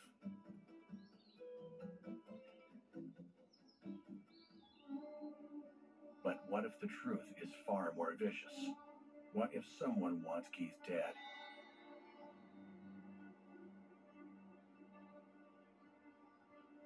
Sandy, Keith's sister, has never given up on her brother. She does an investigation of her own as the years go by and uncovers some dark secrets that Keith kept hidden. One of which is that Keith owes nearly $60,000 in gambling debts at the time of his disappearance.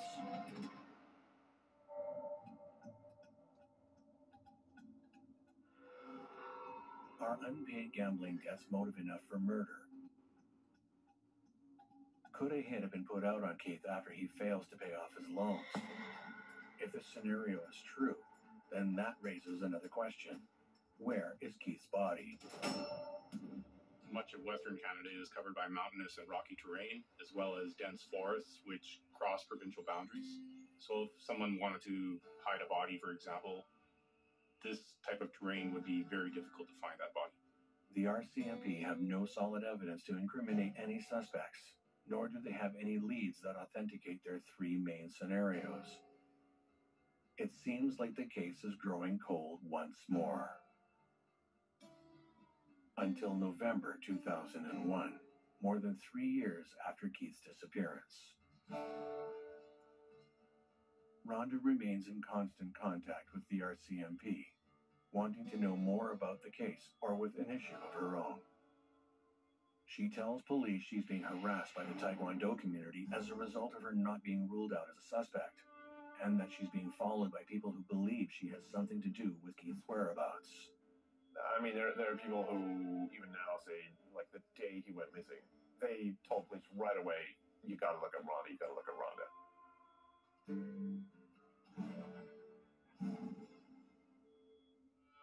Her behavior in the years after Keith's disappearance become more erratic, and it certainly raises some red flags for investigators. So they make the decision to keep an eye on her to see if there may be anything to follow up on at that point.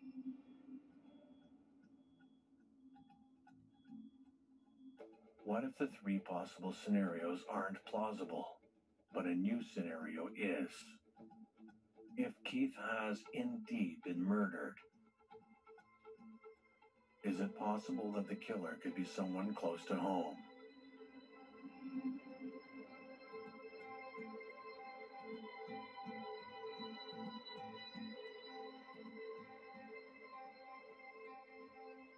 After all, no one truly knows what goes on behind closed doors.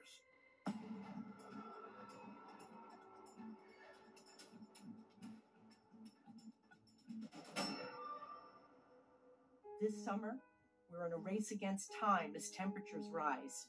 Abused and neglected animals across the country are suffering right now in the unbearable, scorching heat. They're thirsty and panting, chained outside with no water, and many are desperately trying to hang on for just one more day. Extreme heat can have a major impact on animals, and we see that all the time. You know, without shade, to be without shelter, without adequate water, and basically just left out there dealing with the baking sun all day. Will you come forward to help save an animal in distress today? Visit joinaspca.org. Call this toll-free number or scan the code on your screen to be counted for this life-saving appeal. Donate now, and with your gift of just $19 a month, you can help save an animal's life this summer. Go online, call, or scan now. It's just 63 cents a day. We will put your gift to work right away, rescuing animals who might not survive if we don't get to them soon. But the situation is urgent, and tomorrow could be too late for an animal who is suffering in the sweltering heat right now. In my mind, 1 more hour is not acceptable. These animals have suffered enough. This is no way for any animal to live, and it's heartbreaking to imagine what they are going through. They're desperately trying to hang on, but time is running out. Your support is the help they need right now. Don't wait. These animals have been dealing with that environment and probably much worse for a long time. So visit our website, call this number, or scan the code on your screen, and donate just $19 a month. Do it in the next 10 minutes, and we'll send you this free welcome kit, including our limited edition Animal Champion t-shirt. We cannot put an end to this type of animal cruelty without the generous support of the ASPCA donors. If there ever was a time, this is it. So if you sign up in the next 10 minutes, we'll send you this free welcome kit, including this beautiful t-shirt for taking action right away to save an animal's life this summer. These animals have suffered enough, and maybe you're going to be the reason why those animals will never have to suffer again. We're in a race against time to reach vulnerable animals who are barely hanging on. Help rescue an animal today. Go online, call, or scan right now. Spot Pet insurance plans help pet parents focus on the moments that matter and worry less about unexpected vet bills.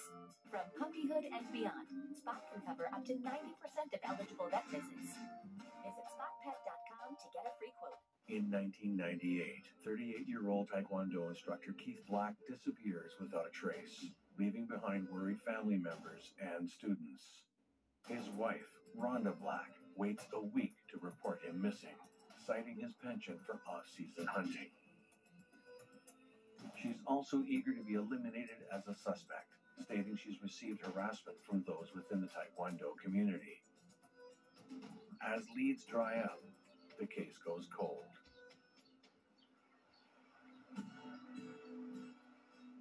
Time passes. Now it's been almost 3 years since Keith went missing. The RCMP have considered several scenarios regarding his disappearance, including that he abandoned his family in search of a fresh start, or that he may have taken his own life. But none of these possibilities can be proven, nor is there concrete evidence to back them up. The most likely scenario is that someone may have murdered Keith, then disposed of his body. But who could do such a thing, and for what purpose? Given the erratic behavior of Keith's wife, Rhonda, the RCMP keep her on their list of possible suspects. They believe she knows more than she's letting on. In October of 2001, they launch an undercover operation into Rhonda to see if they can unearth what really happened to Keith.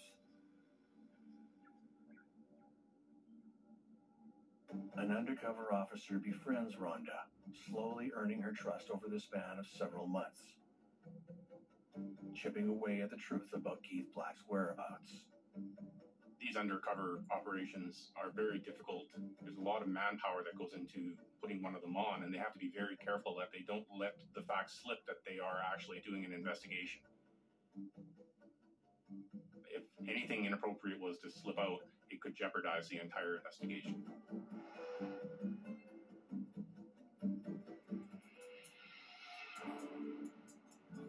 In May of 2002, Rhonda goes on a day trip with her new friend. They end up in a hotel in Richmond, British Columbia, about a 4-hour drive southwest from West Bank. It isn't until the undercover officer takes a scheduled phone call from an undercover team that the jovial spirit of their vacation fades. Part of the undercover operation involving Rhonda is a ruse about a money laundering scheme. The undercover investigator has Rhonda believing she's part of a criminal organization. And in fact, she's also advised Rhonda that the crime boss has become aware of the fact that Rhonda's husband is missing, and he wants details about this. Suddenly there's a big problem, because this criminal organization that Rhonda understands has their hooks into judges and prosecutors and lawyers and cops. They do background checks on other people.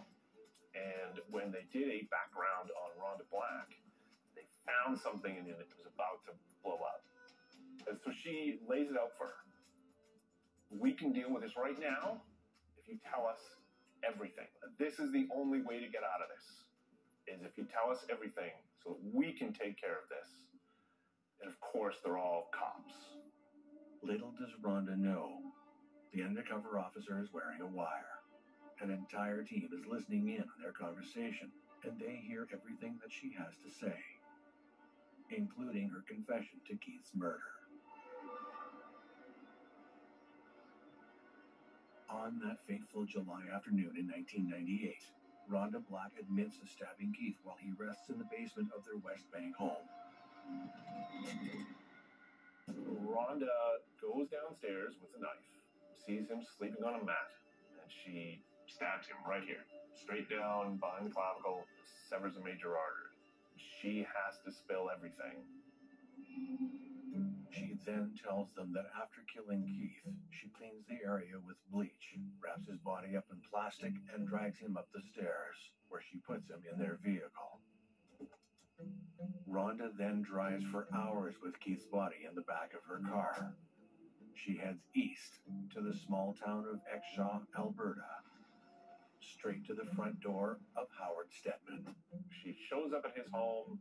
They have a little kind of confrontation, and for some reason, Howard decides to help her. Howard assists Rhonda in the dismemberment of Keith's body. They remove his head and hands, and then scatter his other remains in the mountains near Canmore, Alberta, about 15 minutes away. They remove his hands and his head from his body, so that if one day the remains were found, it would be extremely difficult to properly identify the individual.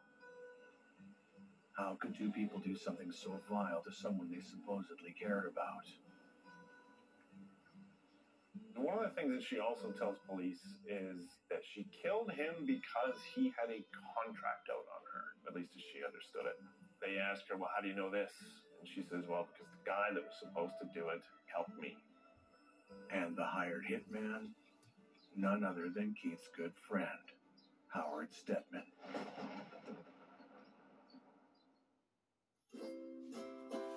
If you're happy and you know it, clap your hands.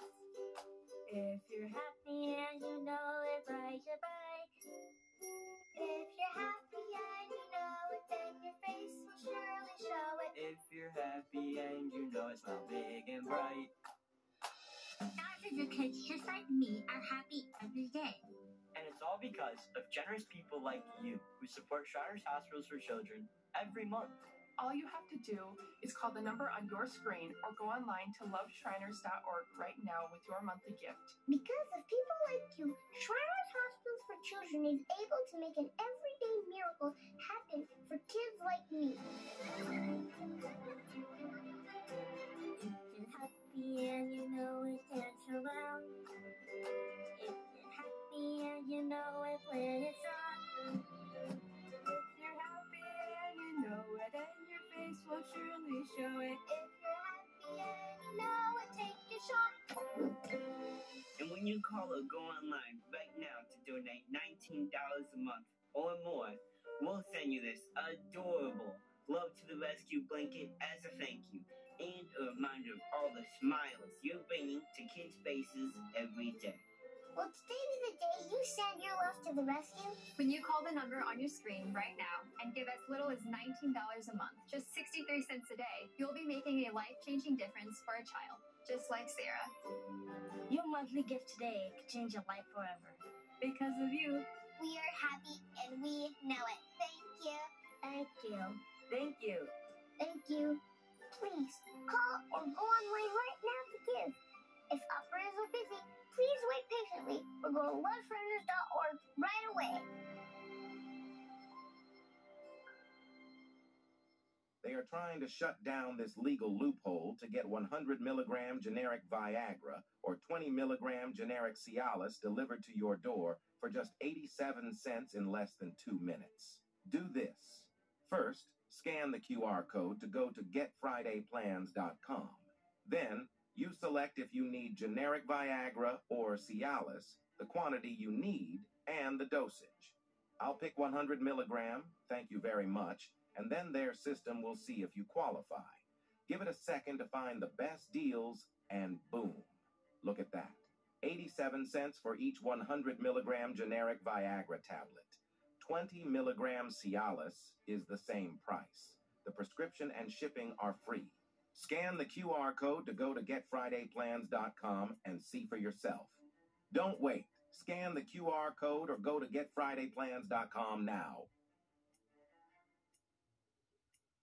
Real cases. He's been murdered. Chilling details. The whole floor started to glow. And the science that cracks them wide open. Let's cement our case. Uncover the truth with Forensic Files. Weeknights starting at 9. Only on True Crime Network.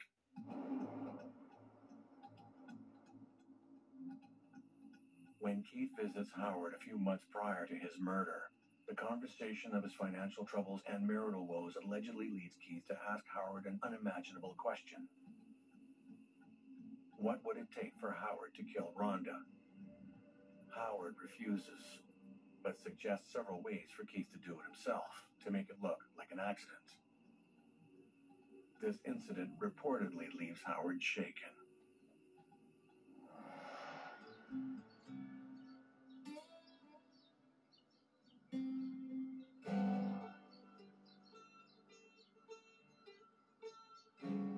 Howard claims that after Keith left, he calls Rhonda to warn her.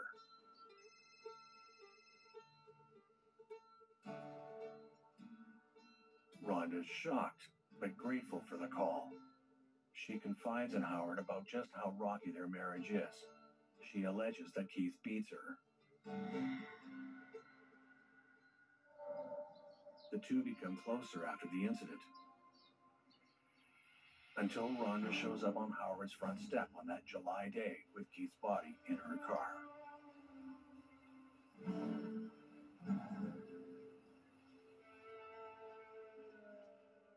After interrogating both Rhonda and Howard, investigators are able to locate some of Keith's remains scattered around the Spray Lakes area, about 50 minutes west from Exshaw in 2003. Multiple skull fragments are collected at the scene. This is considered unusual, as considerable force is needed to render the skull in that state. Rhonda tells investigators that Howard shot Keith's skull several times so that he couldn't be identified. Howard, however, denies this allegation. Finally, Almost 5 years after Keith Black's disappearance, Rhonda Black and Howard Stedman are arrested.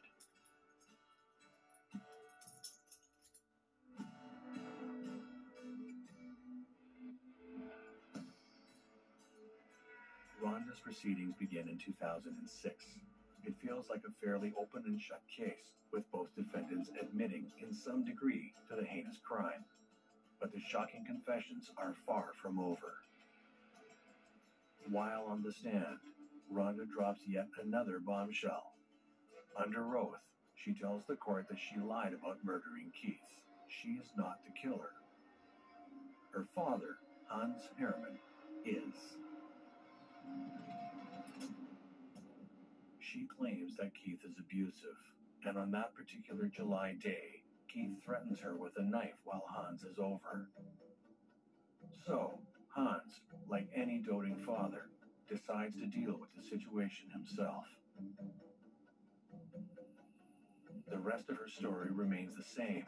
Rhonda then wraps Keith's body herself and drives out to Howard Stedman's house in Exshaw, Alberta, for his assistance in its disposal.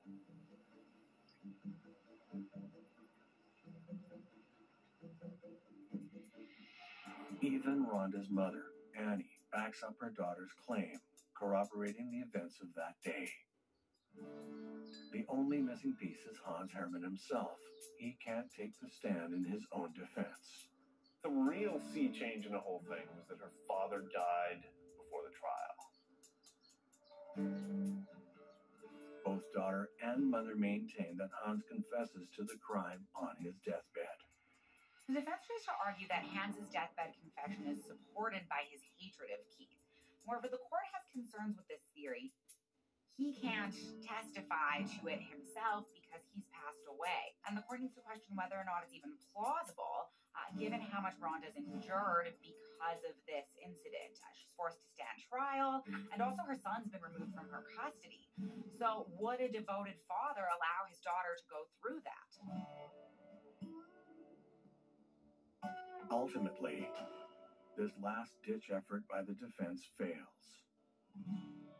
Rhonda later recants the abuse allegations, telling the court that Keith only struck her once the night of his murder.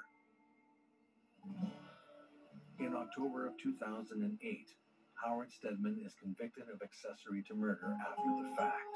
He is sentenced to 4 years in prison and is currently free. On July 24th, 2007, almost 10 years after Keith Black's disappearance, Rhonda Black is convicted of second-degree murder.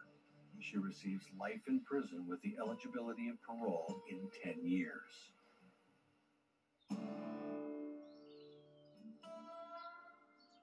During her time in prison, Rhonda's paired with an institutional parole officer who works with her on her rehabilitation. At a parole hearing, the officer tells the court that Rhonda is a low to moderate risk to reoffend and that she's remorseful for the murder. In September 2016, Rhonda Black is granted day parole. So I had to keep watching this case over the years, and she did eventually admit it. Somewhere just before she was released after tenure. It's crazy. Surrounded by forest and mountain alike, West Bank continues to flourish. Though this horrific murder shook the area, Keith Black will always be remembered for his contributions to the Taekwondo community and by his students. There are a few of us who are still active, who happens to be his students, and we represent the highest ranking of Mr. Black's students who are still active with the art.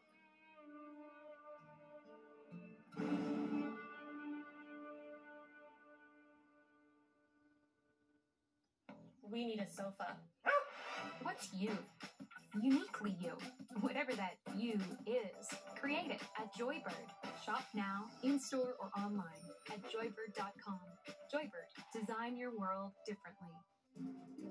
Shopping, working, and relaxing online can attract various digital threats. To improve your protection against them, just turn on NordVPN. This cybersecurity app will block web trackers and malware-infected sites. It will also encrypt your internet traffic without losing a smooth connection.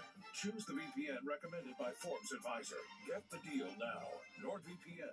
Cybersecurity built for every day. I'm a dog. Since my owner's got me a Spot Pet insurance plan, they're getting cash back on covered vet bills. Good boys like us rack up some bad vet bills, but Spot plans help my owners focus on our care, not the cost. Choose Spot. Customizable pet plans you both will love. This right here is confidence in a bottle. It makes me feel so much more confident than I've ever felt. They are some of the hottest videos on social media. Those videos claiming to instantly get rid of bags under your eyes. Annette Figueroa is here to tell us why she says this one is for real. This one is for real, and I'm so excited. We even have a video, and all he uses is a small amount on a clean, dry face. And what it does is it tightens and lifts the appearance of bags underneath your eyes. And I did this to my father. We were at home, so we applied it to his under eye bags. And let me tell you, we were so excited. In under 10 minutes, they visibly disappeared from view. And now it is literally part of both of our daily routines. And not only does it work on the bags, it works on the appearance of crow's feet, fine lines, and wrinkles. This Labor Day is the best time to try Plexiderm at our starter price of only $14.95. Your solution is at plexidermtrial.com or call the number on your screen.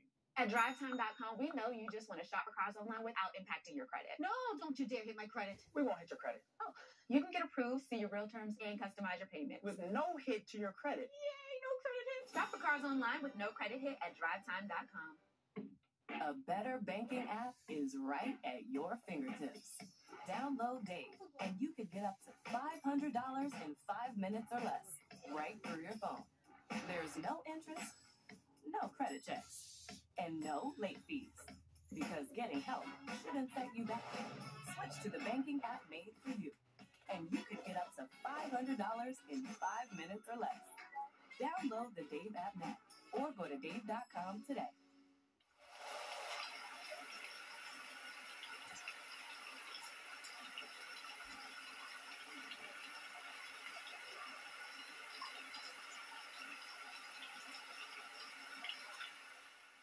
Every home tells a story. These aren't just any Centene products. These are hotel collections, cold air diffusers. From the living room to the bedroom, this is the touch that truly sets it apart. Now available for